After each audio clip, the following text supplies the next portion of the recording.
que a irmã Genecilda pediu oração pela sua filha. O nome dela é Janimara. Ela está com problema de saúde. Genecilda. Como é que é? Eu escrevi errado aqui. Obrigado, irmãs. Eu escrevi errado. Mas o nome da filha está certo. Janimara, não é isso? No final a gente ora nesse sentido. E nós vamos orar, vamos meditar justamente sobre isso, sobre a proteção divina, a proteção de Deus sobre as nossas vidas. Podemos comparar, mal comparando, mas além disso, uma proteção de Deus com relação a um amor de uma mãe para com o filho, né? Todos que são mães aqui sabem disso. A mãe quando cuida de uma criança, quando é mãe, né? Aquele cuidado, o mamar, o jeito de segurar para não arrotar, para não engasgar. Quando está sentindo uma dor, aí a pessoa não sabe, aí dá remedinho para cólica, dá cuidado de uma mãe. E o pai fica olhando, geralmente, preocupado, sem saber o que vai fazer, mas na maioria das vezes a participação dele é olhar. Mas não que o pai não tenha cuidado, o pai também tem cuidado com os seus filhos. Nos ensinamentos, à medida que vai crescendo. Essa semana, por incrível que pareça, vou falar de Nico, vou falar de Moisés, eu fiquei insistindo com ele, porque toda vez que eu saía, ele queria sair comigo. Eu falava com ele, toda vez que eu atravessava a rua, eu tinha a oportunidade de falar com ele: filho, eu tenho que parar, olhar para os dois lados. Olha para um lado, não vem nada, atravessa devagarzinho. Eu sei que ele não vai atravessar a rua sozinho, mas já é um cuidado que eu estou tendo com ele para ele ir aprendendo.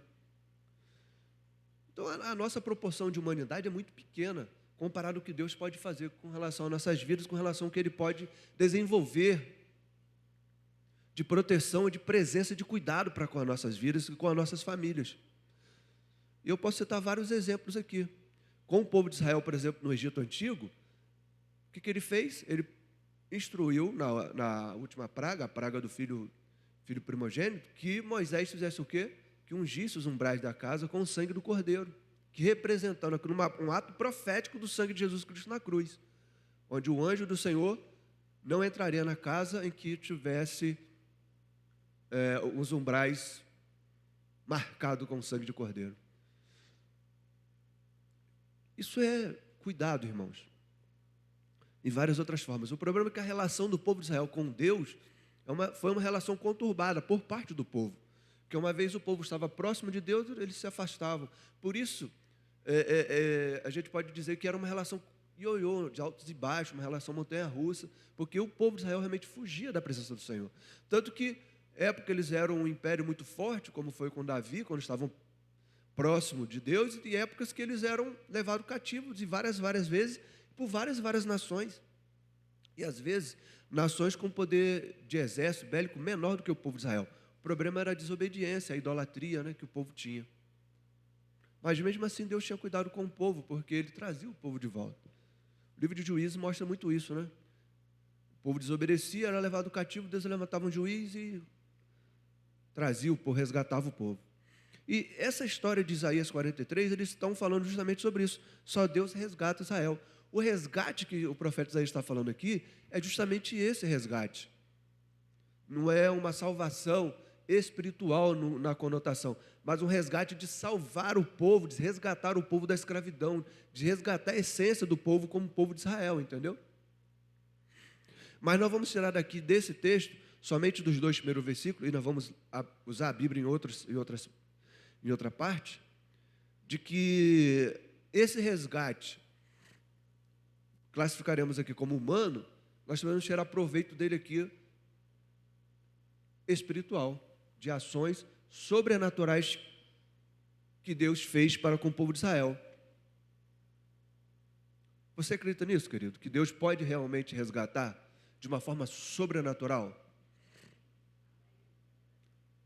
Muitas pessoas têm experiência nesse sentido, experiência espiritual que é classificada como sobrenatural.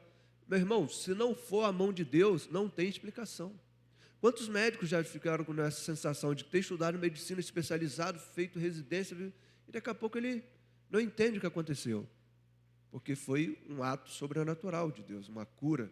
E o médico, na maioria das vezes que não acredita em Deus, não tem uma fé espiritual nesse sentido, porque quem muito estuda acaba atrapalhando um pouco a fé, que a fé é transcendental, ela não é palpável, mas é uma ação sobrenatural, um ato sobrenatural. E eu estou dando esse exemplo de enfermidade porque é uma coisa mais testemunhal, né? As pessoas falam mais a respeito disso, mas nós já vimos várias coisas. Irmão, você acredita que Deus tem feito livramento e você às vezes nem nota no seu dia a dia? É assim que funciona. As misericórdias dele vai se renovando cada manhã. E às vezes você, caramba, como que aconteceu isso? Como que Deus pôde fazer isso? Eu nem percebi a ação sobrenatural de Deus. E ele se revela de várias formas, porque um Deus é multiforme. A multiforme graça de Deus se revela sobre nós.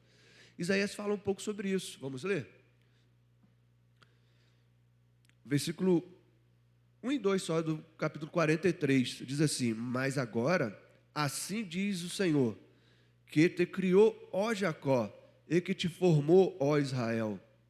Não temas, porque eu te remi, chamei-te pelo teu nome, tu és meu. Quando passares pelas águas, eu serei contigo.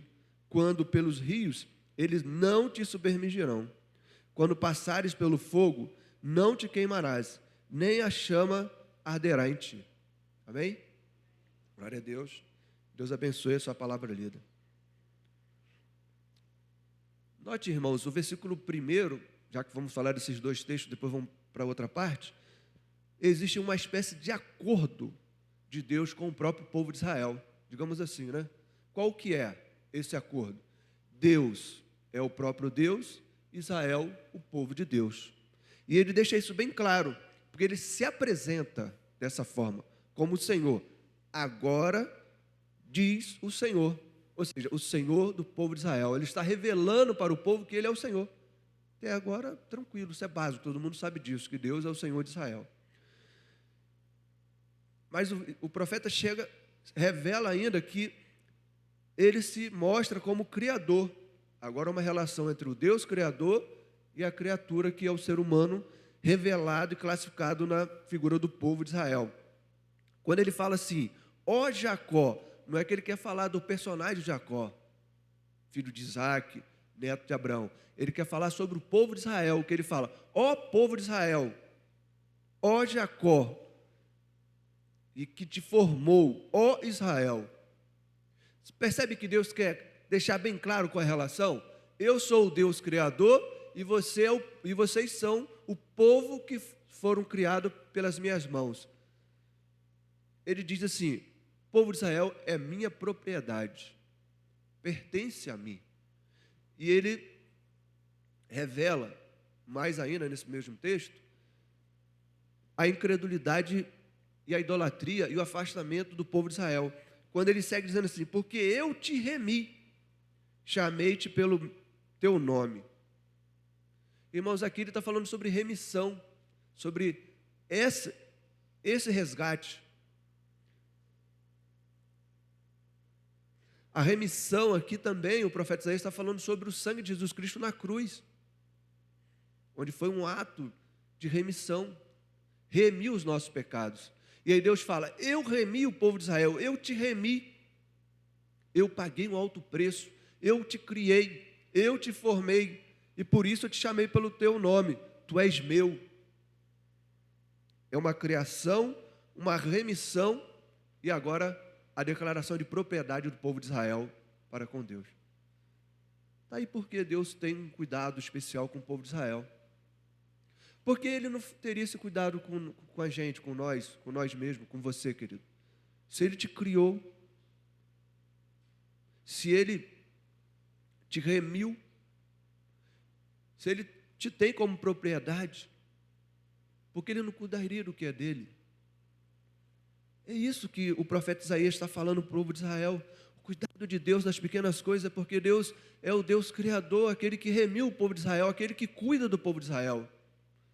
E é Ele que quer cuidar de você, irmão, nessa manhã. Ele está declarando para você, você é minha criação, eu te remi na cruz do Calvário, eu derramei o meu sangue por amor a você. Por isso eu te comprei, por um alto preço foste comprado. E Ele revela o cuidado dele por nós, nas pequenas coisas, inclusive. E aí, quando a gente sai desse texto, e aí vamos passear um pouco agora na Bíblia, quando a gente chega no versículo 2, ele começa a falar os cuidados que ele faz, que ele pode fazer com o povo de Israel e como pode fazer conosco também. E esses 3 textos que nós vamos ler, e essa parte que nós vamos decifrar do versículo 2, são atos sobrenaturais que Deus fez para cuidar do povo de Israel. Vamos ler só o versículo todo e depois vamos dividir ele. Quando passares pela água, eu serei contigo. Quando pelos rios, eles não te submergirão. Quando passares pelo fogo, não te queimarás, nem a chama arderá em ti. Irmão, isso aqui é um selo, é uma garantia de que tudo vai bem. Não importa onde você esteja, não importa qual seja a dificuldade que você enfrentar, se é água, se é fogo, se é altura, se é profundidade, se é um gigante, conforme Golias enfrentou Davi, não importa qual é a dificuldade, a garantia de que Deus cuida de você, que vai estar presente.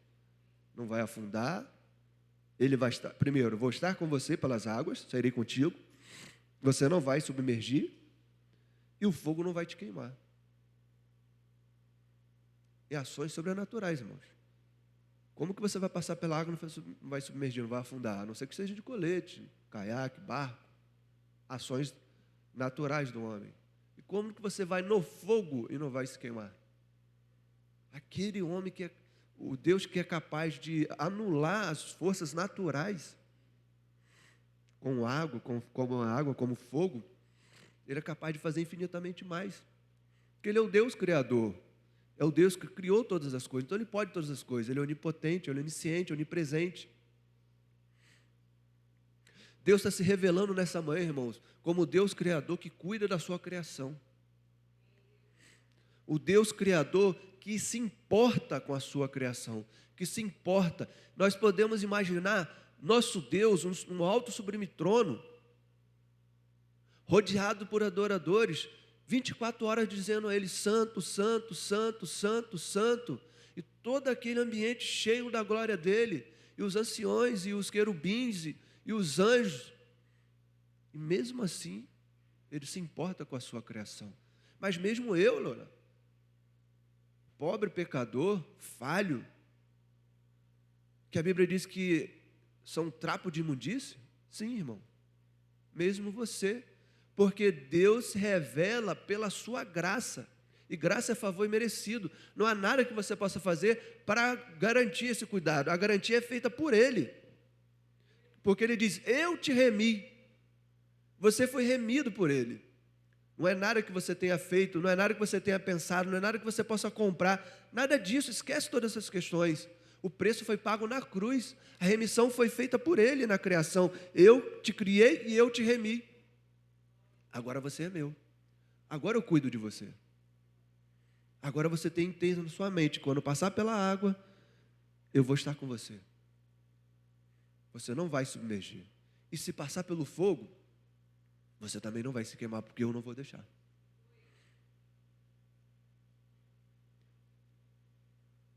É isso que Deus está se revelando. Então, a primeira parte do versículo 2.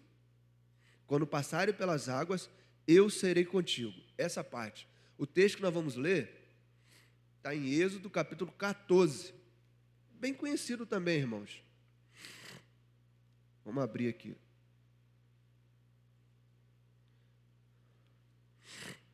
Êxodo 14, isso mesmo. É a história, logicamente, do mar vermelho que foi aberto. Eu falei sobre as pragas, falei sobre a consagração dos primogênitos, está no capítulo 13 aí e segue, né? Todo mundo conhece a história do povo de Israel quando foi levado cativo para o Egito. Não precisamos falar sobre isso, né? Existiu uma grande fome no mundo, né? José foi vendido como escravo, foi parar no Egito. José virou governador do Egito para poder preservar a existência do povo de Israel, cuidado de Deus com sua própria criação. E aí Jacó levou, aí sim Jacó, o personagem, levou toda a sua família para o Egito, ficaram lá, passou bastante tempo, 400 anos. O faraó que estava lá já não lembrava, não conhecia José e o povo estava escravo. Deus faz o quê? levanta Moisés para Moisés libertar o povo. Moisés tem toda uma experiência, né, de nascimento, a sua mãe, sua irmã coloca ele no rio, vai parar no palácio, é criado pela filha de Faraó, comete ali um crime porque não aceita a escravidão, foge, vai parar em Midian com Jetro, casa, volta porque Deus chama ele fala, eu sou gago, não, chama seu irmão, ele não posso, Deus fala, mostra sinais para ele sobrenaturais, Moisés volta com muito medo do faraó, se apresenta a Ramsés e afronta dizendo, olha, o grande eu sou me enviou, e começa uma relação conturbada com o povo do Egito, até chegar nas 10 pragas e o povo é libertado. Tudo isso é cuidado. Desculpa a forma como eu estou falando rapidamente, mas é um texto que todo mundo conhece, uma história que todo mundo conhece, inclusive representada pela TV Record, por filmes, né? Que assim fica até mais fácil de compreender. Mas o que nós queremos, para essa parte do versículo 2, do capítulo 43 de Isaías, quando nós passarmos pelas águas, que Ele estará conosco, está no capítulo 14 de Êxodo, a partir do versículo 15, que diz assim, a passagem pelo meio do mar.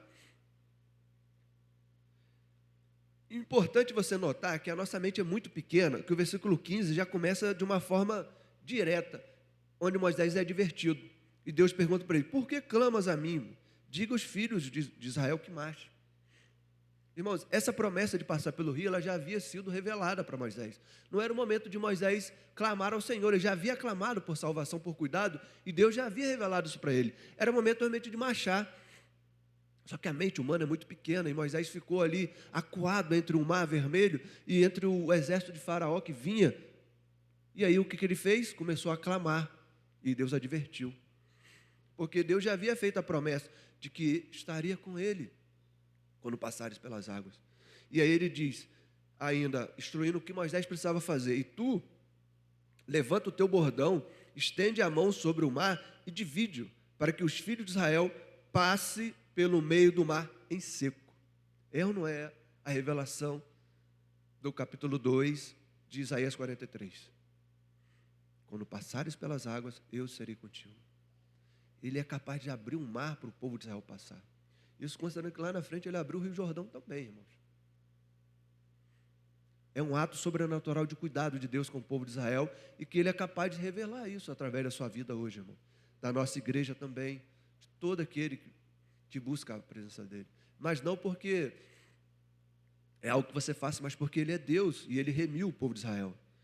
Note bem, se você for continuar lendo, ele vai falar sobre a relação do povo do Egito, mas o versículo 19 é que revela a presença de Deus. Diz assim, então, note bem, irmãos, o anjo de Deus, que é adiante do exército de Israel, e adiante do exército de Israel, se retirou e passou para trás dele, atrás do exército.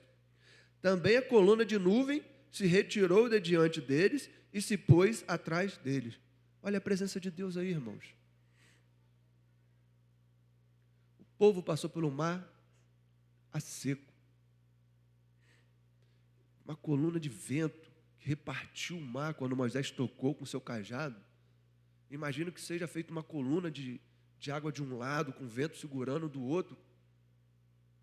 Uma ação sobrenatural, porque ele diz que quando o povo passar pelo mar, passasse pela água, ele estaria com ele. E ele se revela aqui no versículo 19 do capítulo 14 de Êxodo, em que o anjo de Deus estava presente e que havia também uma coluna de fumaça. Uma nuvem, uma coluna de nuvem. Isso se revela até no próprio deserto depois, né? Porque de dia era nuvem, de noite era o fogo, coluna de fogo.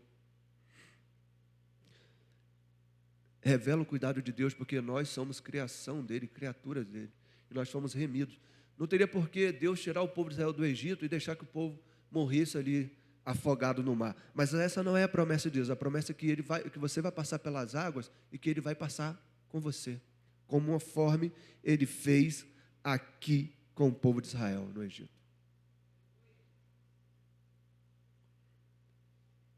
Mas tem que crer. 1 João, acho que 5:4 diz que vence o mundo é a nossa fé. Aquele que crê em Jesus Cristo é o que vence o mundo. Porque no mundo nós teremos aflições, mas nós temos que ter bom ânimo. Mas João fala, o que vence o mundo é a nossa fé. Aquele que crê em Jesus Cristo é o que vence o mundo. 1 João capítulo 5. Deus se revelou para o povo de Israel, irmãos, de uma forma extraordinária. Então, quando ele diz, quando passarem pelas águas, eu serei contigo, é basicamente isso que ele está falando. Que ele é capaz de abrir um mar vermelho para o povo dele passar, para a sua criação passar, e passar seco. A segunda parte, dessa primeira parte da água, fala sobre a questão do rio. A outra parte diz assim, quando pelos rios passarem, né, eles não te submergirão. Você não vai submergir. Essa segunda parte da água, nós vamos abrir lá em Mateus, no capítulo 14.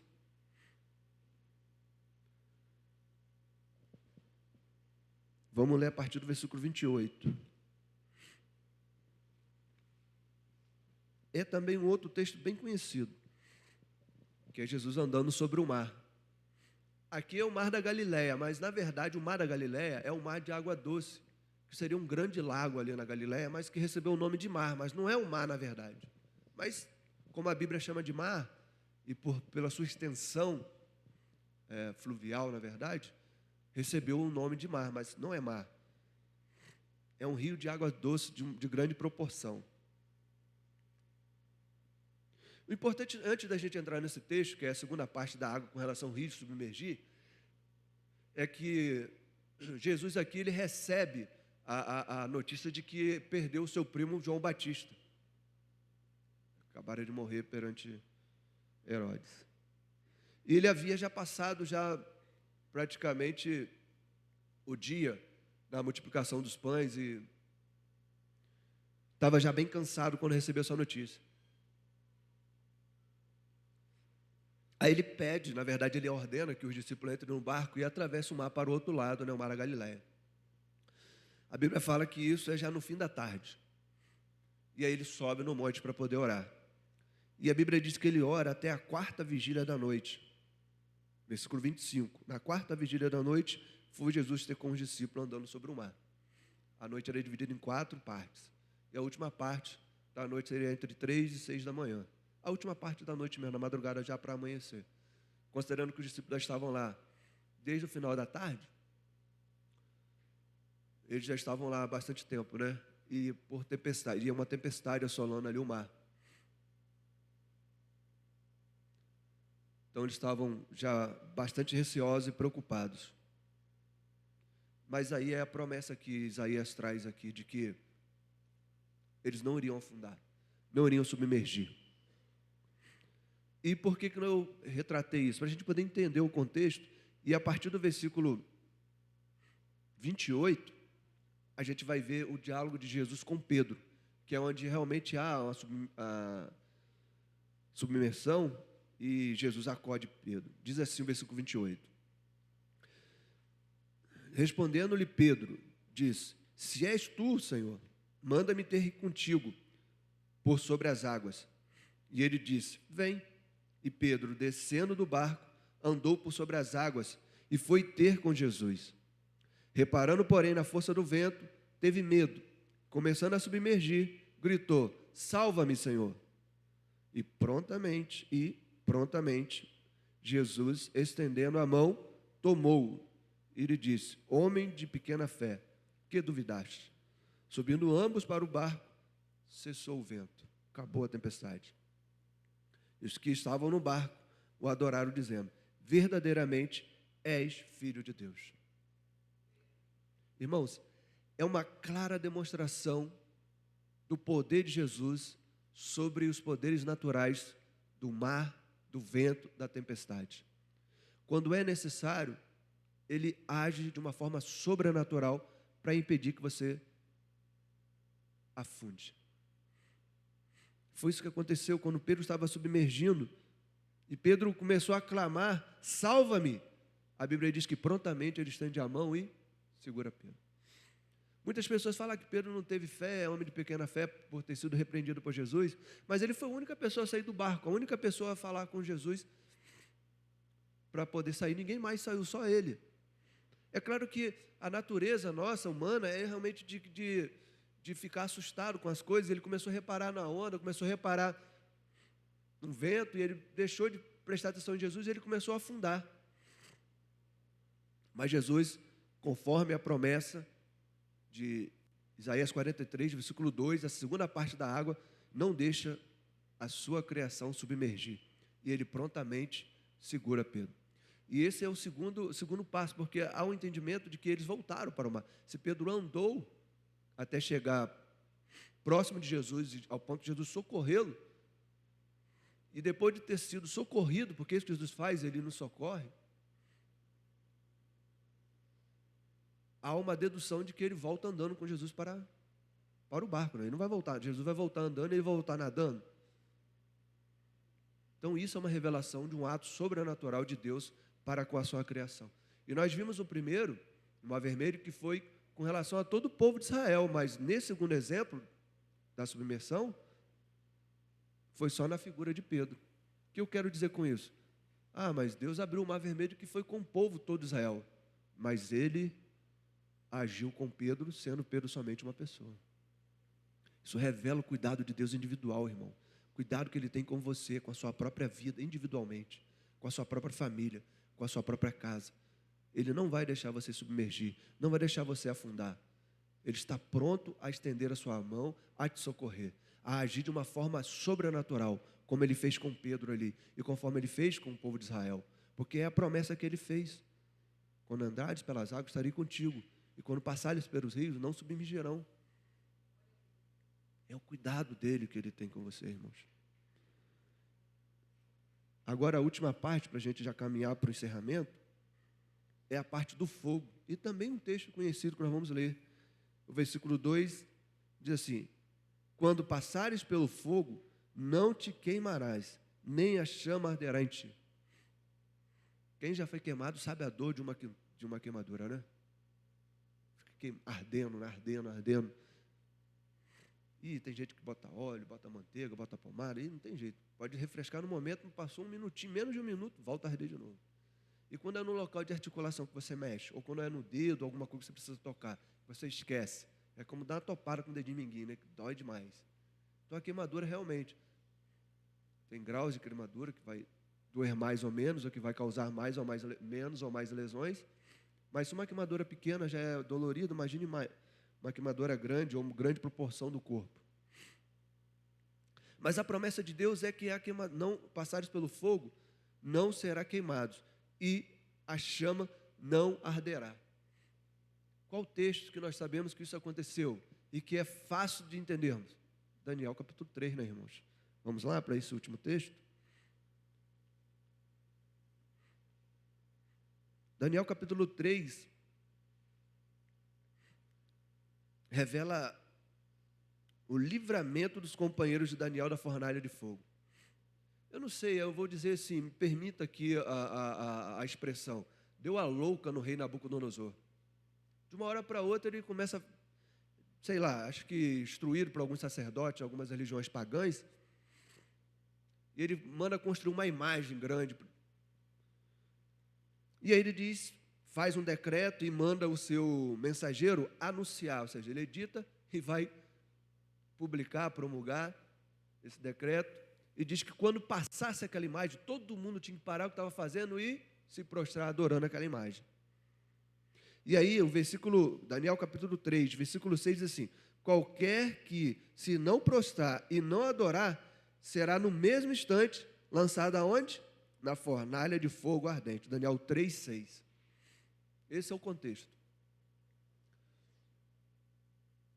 Daniel agora e os seus companheiros estão perdidos, porque eles precisam permanecer fiéis a Deus, mas eles não estão no seu próprio país, estão como escravos em uma outra nação, uma outra cultura, a ponto de serem mortos a qualquer momento. E agora, com uma ordem real de que eles não poderiam descumprir perante o rei, na verdade, de que eles deveriam romper com Deus e se prostrar perante uma imagem promulgada pelo rei Nabucodonosor. Isso não é o pior, irmãos. O inimigo é tão sujo que ele levanta até fofoqueiro. Olha só, versículo 9, 8 ainda. Ora, no mesmo instante, se chegaram alguns homens caldeus, ou seja, realmente caldeus, persas, eram tudo da Babilônia, só de acordo com o período que eles, do império, e disseram ao rei Nabucodonosor: ó rei, vive eternamente. Já saudaram o rei e começaram fazendo fofoca. Aí pior ainda, vai falar ainda com o rei o que ele fez. Tu não baixou um decreto assim, assim, assim, numa imagem, todo mundo que quer adorar, quem não adorasse ia ser lançado fornalha.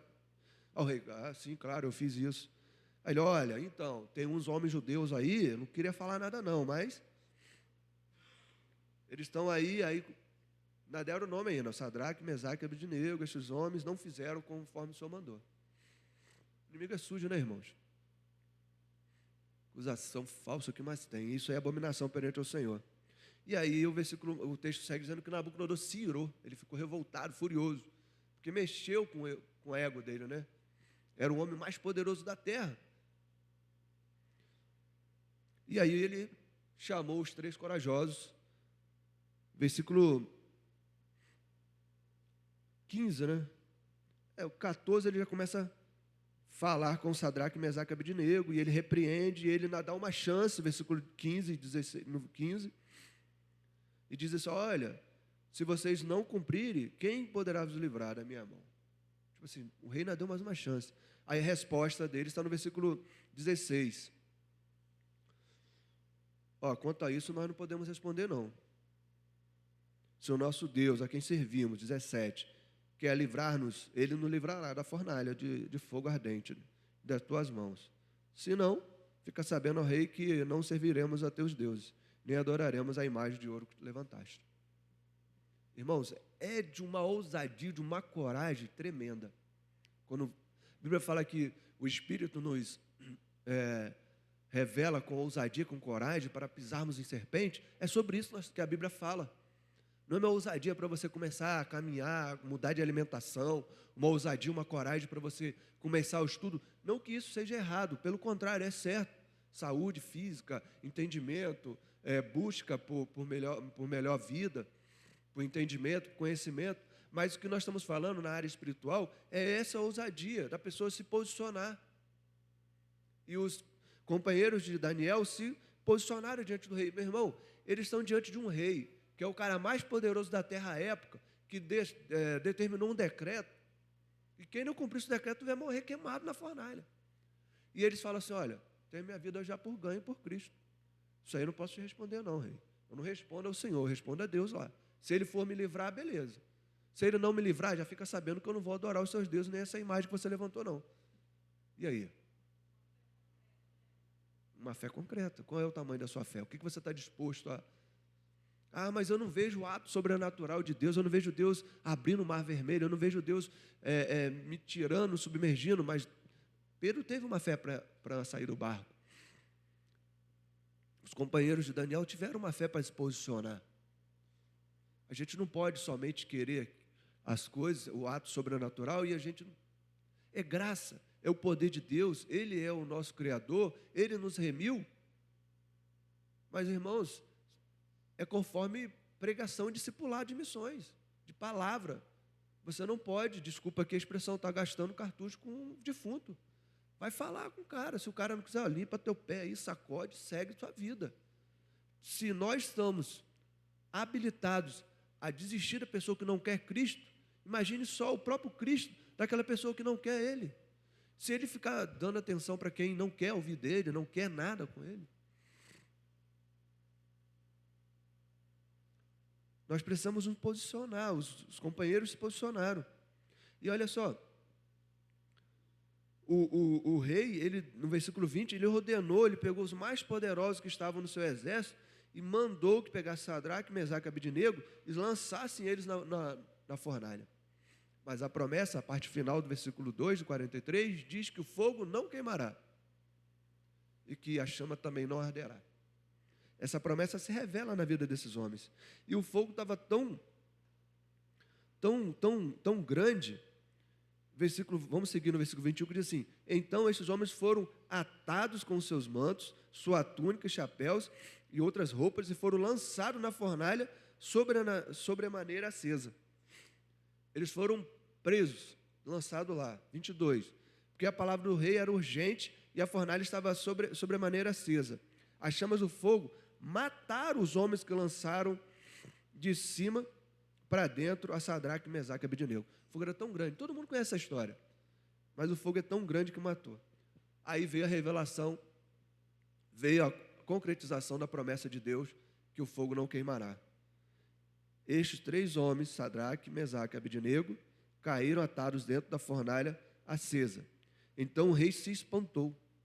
Quando há uma ação sobrenatural de Deus, as pessoas se espantam, não foi isso que eu falei no começo? Como pode isso? E ele levantou depressa e começa a perguntar às pessoas. O seu conselheiro disse: mas espera aí, não foram 3 homens lançados na fornalha? Agora eu vejo 4. Sim, rei, sim, eram 3. Mas eu estou vendo 4 homens. E olha só como Deus é maravilhoso. Soltos, eles não foram lançados presos, atados. Versículo 25. 4 homens soltos. E eles andam passeando dentro do fogo. Estavam passeando dentro do fogo. E aí então eles chamam os companheiros de Daniel e diz que agora ele passaria a servir o Deus de Sadraque, Mesaque e Abednego. E aí Deus se revela sobremaneira e sobrenaturalmente na vida do próprio rei Nabucodonosor, um rei pagão, que agora reconhece a soberania de Deus, reconhece os cuidados de Deus para com os seus. Quando passares pelas águas, eu serei contigo. Quando pelos rios, eles não te submergirão. Quando passares pelo fogo, não te queimarás, nem a chama arderá em ti. Essa é a revelação, irmão, do cuidado de Deus para com a sua vida. E exemplificadas com textos e passagens bíblicas de que Ele fez. E Ele é o mesmo ontem, hoje, sempre. Ele não mudou. Não há sombra nem variação de dúvida sobre Ele. Ele é onipotente, onisciente, onipresente. Ele pode todas as coisas, vê todas as coisas, sabe todas as coisas. Não cabe a mim aqui querer incitar nada nesse sentido. Somente demonstrar com o texto bíblico de que Ele tem cuidado com a sua vida, de forma individual, com a sua família, com a nossa igreja, de que você precisa ter esse cuidado, ter isso em mente, de que você é cuidado por Deus. Nunca vi nenhum justo, nem a sua descendência mendigar o pão. O cuidado de Deus se revela pela sua misericórdia, que se renova a cada manhã, a cada dia sobre as nossas vidas. Se você sair daqui dessa manhã com essa mentalidade de que você é cuidado por Deus, vai ter valido muito a pena a gente ter vindo aqui hoje e meditado na palavra de Deus, de que Deus te tem como criação, Ele te tem como remissão e como propriedade. Por isso Ele cuida de você, Ele te criou, te remiu e te tem. Somos povo dEle, para a honra e glória do nosso Deus. Amém, irmãos? Irmãos, que Deus nos abençoe, que Ele possa realmente nos guardar, nos proteger. Vai cantar, pessoal? Que Deus possa realmente guardar as nossas vidas, guardar a sua vida, que você possa ter realmente essa manhã, o resto de domingo, na presença dEle, porque Ele faz questão de estar presente com você. A Bíblia acabou de falar isso. Eu estarei contigo, não temas. Então, que você tenha um domingo abençoado.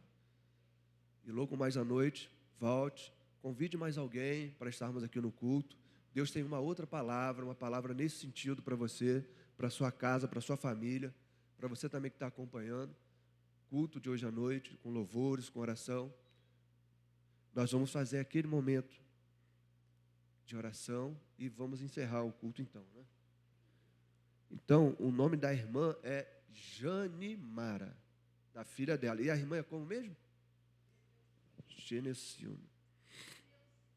Vou nem tentar falar. Vamos orar pela Janimara.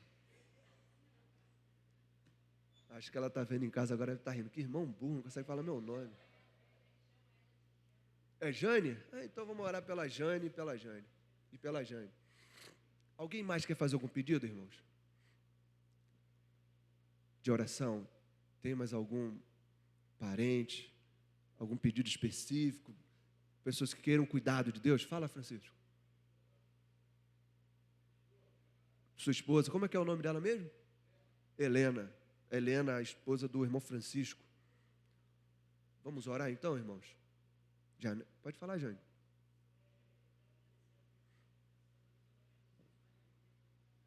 $43? Eu tenho 43 anos de vida, você fizer 43 de casado. Estava nascendo, vocês estavam casando, né? Que legal, hein? Deus abençoe a união de vocês. É um exemplo para a nossa igreja, né? Eu que convivo de perto, sei do quanto é o cuidado de um com o outro, né? Cuidado de Jane com a Mauri também com Jane. Então, Deus abençoe a união de vocês, sua família. Pois não, irmã?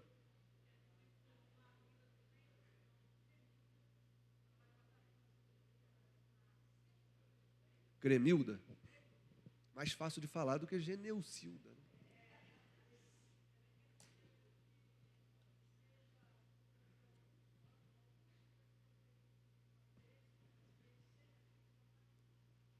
Amém. Irmãos, vamos fazer da seguinte forma. Vamos nos colocar de joelho para a gente fazer essa oração e terminar. Ficaria mais fácil, né? Vamos interceder ao Senhor.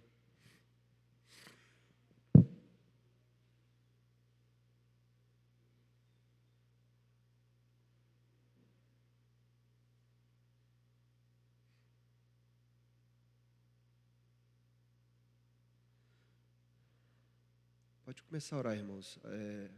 Jane Mara, filha da irmã Geneucildo. A Helena, a esposa do Francisco. A Cremilda, pedida pela irmã. Pelo casamento de Janete de Amauri. Que Deus realmente possa abençoar. Quem Deus tocar no seu coração para você começar a clamar, esse é o seu momento de orar. Esse é o momento de clamar ao Senhor. Oh Deus.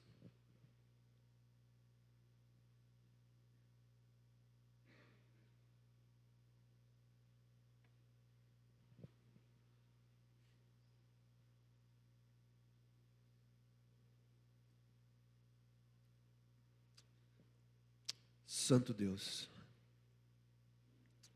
grandioso e eterno Deus, nós queremos render adoração, render louvor ao Teu santo nome, ó Pai. Nós queremos glorificar o Teu nome, ó Deus, nesta manhã. Senhor, que é o Deus, nosso Criador, aquele que se revela em cuidado sobre as nossas vidas, ó Pai. Muito obrigado porque nós somos criaturas do Senhor, o Senhor, o nosso Deus Criador, aquele que nos remiu, ó Pai, na cruz do Calvário, ó Deus. Obrigado, ó Deus, porque o Senhor derramou o Teu sangue, aquela coroa, aquela cruz, ó Pai. O Senhor tomou aquele lugar, se fez maldito em nosso local. Como um cordeiro, o Senhor foi levado ao matador e não abriu a sua boca, ó Deus.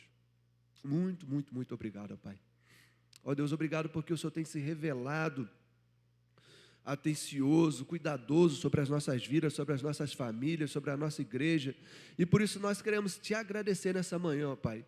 E certo desses cuidados, dessa relação de amor, ó Pai, de cuidado que o Senhor tem derramado sobre as nossas vidas, nós queremos clamar, ó Deus, pelas pessoas que estão enfermas, ó Deus. Visita os hospitais nesta hora, ó Deus. São tantos em nossa cidade, aqui o HGG, o Ferreira Machado, a Beneficência, a Santa Casa, o Hospital da Unimed, o Dr. Beda, os demais clínicas, hospitais, pessoas que estão em suas casas, nos leitos, ó Deus. Às vezes desenganadas pelos médicos, ó Pai, sentindo dor. Em nome de Jesus, ó Pai, transforma esse quadro, ó Pai, um quadro de leito em quadro de vida. Nós oramos que haja espíritos ministradores da sua parte, para que seja derramada uma unção de cura, ó Deus. Uma unção, ó Deus, de salvação, ó Pai, de vida, ó Pai, de alegria, ó Deus, em nome de Jesus, ó Pai. Visita com o Teu poder e graça nesta hora. Ó Deus, nesse momento de oração, de intercessão, de clamor, nós pedimos pela vida da Jane Mara, ó Pai, que se encontra com problema de enfermidade, foi pedido da nossa irmã, que o Senhor possa abençoá-la, assim como a Cremilda, que foi também colocado aqui, a Helena, ó Deus, a esposa do irmão Francisco. São todas pessoas que carecem da tua oração, ó Pai. São todas pessoas que precisam ser tocadas, ó Pai, pelo Senhor. Ó Deus, que a virtude, ó Pai, que curou aquela mulher do fluxo de sangue, tocar no Senhor, na sua túnica, que essa virtude que sarou aquela mulher possa ser derramada sobre essas vidas nessa hora, possa ser uma virtude de cura, uma unção transformadora de cura, ó Pai. Nós clamamos ao Senhor e sabemos que o Senhor pode fazer, ó Deus.